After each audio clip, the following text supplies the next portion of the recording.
السلام عليكم. لا تنسوا الاعجاب بالفيديو والاشتراك في القناة تشجيعا لنا لنستمر بنشر المزيد ان شاء الله.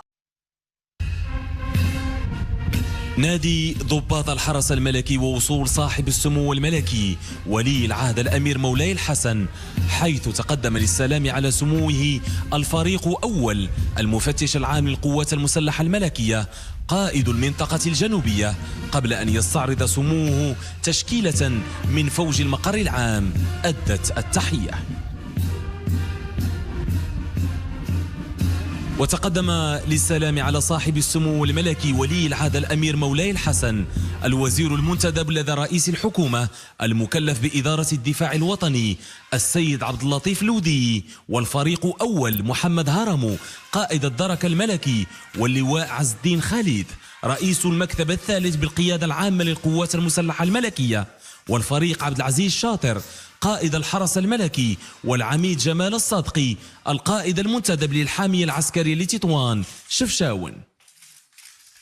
وبأمر من صاحب الجلالة الملك محمد السادس نصره الله القائد الأعلى ورئيس أركان الحرب العامة للقوات المسلحة الملكية، تسلم صاحب السمو الملكي ولي العهد الأمير مولاي الحسن بنادي ضباط الحرس الملكي بتطوان برقية تهنئة وولاء وإخلاص مرفوعة إلى جلالة الملك من طرف أسرة القوات المسلحة الملكية، وذلك بمناسبة الذكرى 26 لتربع جلالة الملك على عرش أسلافه المنعمين.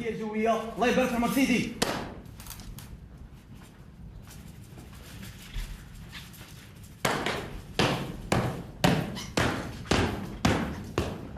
ولادي الثاني محمد حمد غازي منطقة الملكية جوية خطوط ملكية مغربية. الله يبارك في عمر سيدي.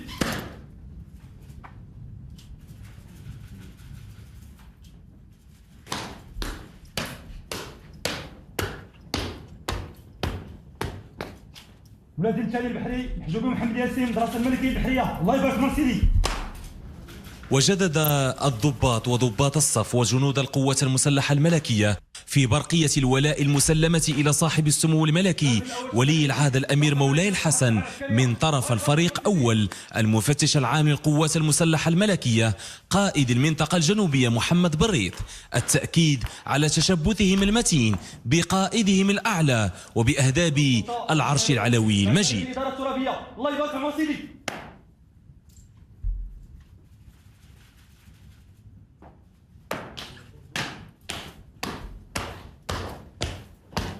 منازل الثاني بالحركات المدرسة الوطنية الغابوية للمهندسين. الله يبارك في عمر سيدي.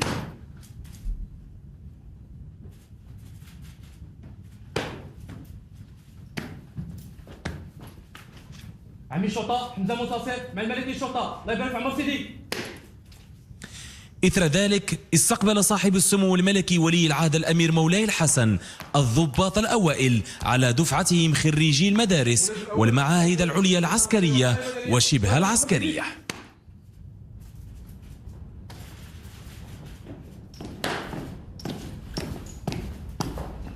ملازم الثاني سلمى الصديقي مدرسة المحمدية للمهندسين. الله يبارك في عمر سيدي.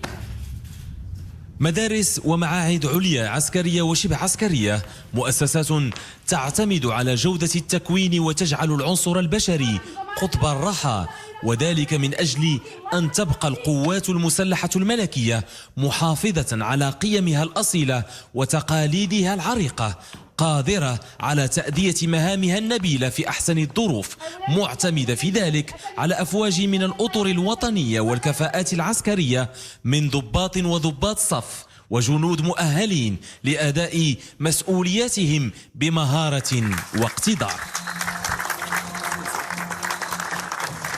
وبهذه المناسبة رأس صاحب السمو الملكي ولي العهد الأمير مولاي الحسن مأدبة غداء أقامها صاحب الجلالة القائد الأعلى ورئيس أركان الحرب العامة للقوات المسلحة الملكية على شرف الشخصيات المدعوة لحفل أداء القسم من طرف فوج السلطان أحمد المنصور الذهبي. حضر هذه المأدبة رئيس الحكومة ورئيسا غرفتي البرلمان وعدد من مستشاري صاحب الجلالة وأعضاء الحكومة وكبار ضباط القيادة العليا للقوات المسلحة الملكية والملحقون العسكريون بالسفارات الأجنبية المعتمدة بالرباط وشخصيات مدنية وعسكرية.